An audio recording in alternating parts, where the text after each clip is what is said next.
প্রিয় দর্শক, আজকে যে নিউজটা দিব সেটা বিশ্বের 1 নম্বর স্থানে থাকবে।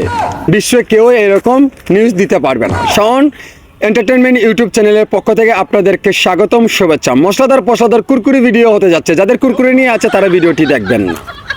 নাম্বার 1, কদুবিয়ানের দালাল তুফান কইরে।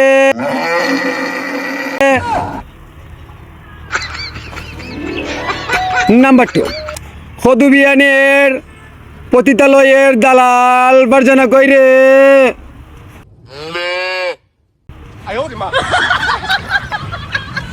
নাম্বার 3, শাকিব খানের নাম বিক্রি করে প্রবাসীর কাছ থেকে টাকা নিয়ে খেত বিজয় কইরে।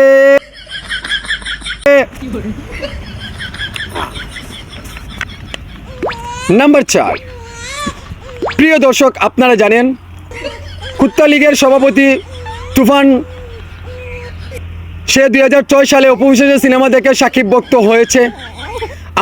আমার কথা হচ্ছে 2006 সালে প্রথমবারের মতো সাকিব খানের সাথে সিনেমায় অভিনয় করে, কিন্তু কিভাবে তা অপবিশ্বাসের সিনেমা দেখে সাকিব ভক্ত হয় সেটা প্রশ্ন আপনাদের কাছে অবশ্যই কমেন্টে জানাবেন। দ্বিতীয়ত হলে অপবিশ্বাস 2006 সালে সাকিব খানের সাথে অভিনয় করেছে, তার আগেও যদি কোনো সিনেমা করে থাকে তাহলে তো এত আলোচনাতে ছিলেন না অপবিশ্বাস। কিভাবে অপবিশ্বাসের সিনেমা দেখে সে ভক্ত হলো? প্রিয় দর্শক, 2006 সালে সাকিব খানের নামেই সিনেমা হল চলতো, এমনকি টিকিট বিক্রি হতো সাকিব খানের নামে। যেখানে 2006 সালে মান্না ভাইকে টপকিয়ে সুপারস্টার হয়ে যায় সাকিব খান, সেই জায়গাতে কিভাবে গেল সাকিব খানের এত করেই যাচ্ছে এই কুত্তা লীগের সভাপতি তুফান। প্রিয় দর্শক, আপনারা আরও জানলে অবাক হবেন, সাকিবিয়ান সে 20 বছর ধরে কাজ করে যাচ্ছে সাকিব খানের হয়ে নিঃস্বার্থভাবে। আমার প্রশ্ন হচ্ছে 20 বছর আগে তো সাকিব খানের এমন নাম সুনাম ছিল না।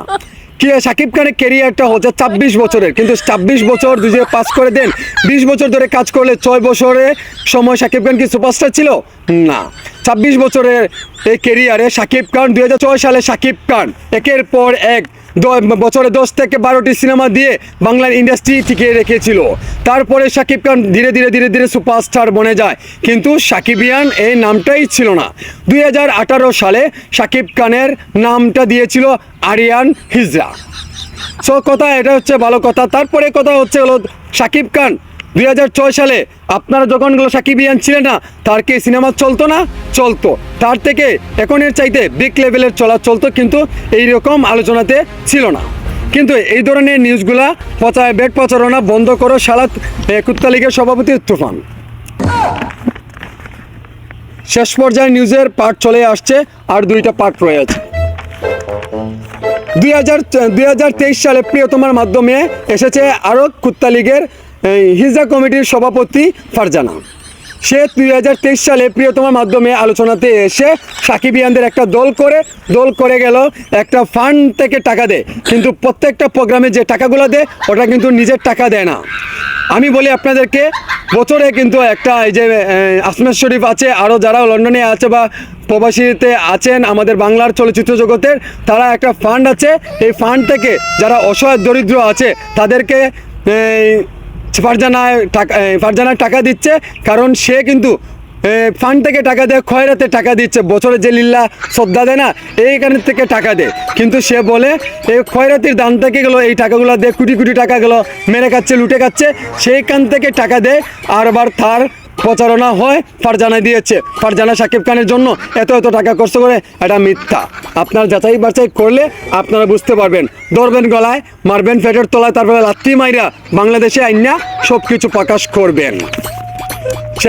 শেষ পার্ট চলে আসছি। পরিকল্পনা, এমনকি কুত্তা লীগের সভাপতি, এমনকি হিজরা কমিটির সভাপতি, এমনকি প্রবাসীর কাছ থেকে টাকা মেরে খাওয়া, এই 3 দালালকে নিয়ে শেষ সংবাদটি আমি দিতে যাচ্ছি। গতকাল রাত্রে লাইভে এসে সিলেটির শাওনকে নিয়ে অনেক কন্ট্রোভার্সি তৈরি করেছে। করে কোনো লাভ নেই, হরির পুত, তুমি যা বাল ছিড়ার তুমি ছিড়তে পারো। শাওন এন্টারটেনমেন্ট চ্যানেলের পক্ষ থেকে আমি শাওন হাজির তো আছি, তুমি কি করবে করে ফেলো।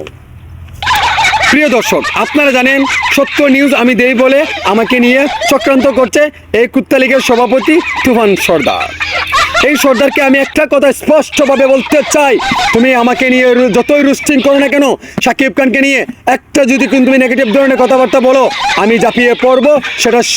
সেটা যেই হোক, প্রধানমন্ত্রী যদি হয় তার বিরুদ্ধেও আমি রুখে দাঁড়াবো, প্রতিবাদমূলক ভিডিও দিব, সেটা যাই হবার তাই হবে। সো বন্ধুরা, আজকের সংবাদ এখানেই সমাপ্ত করছি। ভিডিওটি ভালো লাগলে সম্পূর্ণ শেয়ার করবেন, লাইক করবেন, অবশ্যই শাওন এন্টারটেনমেন্ট ইউটিউবে অবশ্যই ভিডিওটা দেখবেন। হা হা হা হা, এটাই বাস্তব। I love you.